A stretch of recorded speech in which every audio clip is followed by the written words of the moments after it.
దాదాపు ఒక 7-8 ఇష్యూస్ ఉన్నాయి, ఇన్సిడెంట్స్ ఉన్నాయండి. అఫీషియల్ పిఆర్ఓ ట్వీట్ చేస్తాడు, Congress party official PRO tweet చేస్తాడు, ముఖ్యమంత్రి గారు పిఆర్ఓ, ఈ పాల వ్యాపారంలో అవినీతి జరిగిందని. తెల్లారి 2-3 పేపర్లలో వస్తుంది, 3వ రోజుకి మాయమైపోతుంది. అదే కేటీఆర్ గారినేమో 3 సార్లు విచారణ పేరుతో పిలిచి వేధిస్తారు.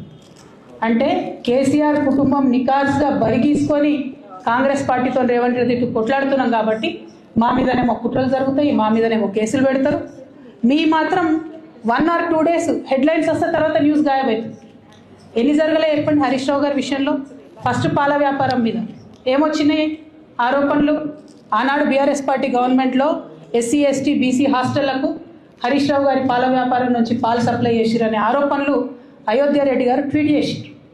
గతం 2 రోజులు పోయింది ఆరోపణ. ఎందుకు? సరెండర్. నెక్స్ట్ ఒక అభియోగం చేసిరు ముఖ్యమంత్రి గారు. రంగనాయక్ సాగర్ దగ్గర ఆయన ఫామ్ హౌస్ ఉంది, అది ప్రభుత్వ భూమి, కబ్జా చేసిండని. 1 day headline, 3rd day news గాయం. No case, nothing.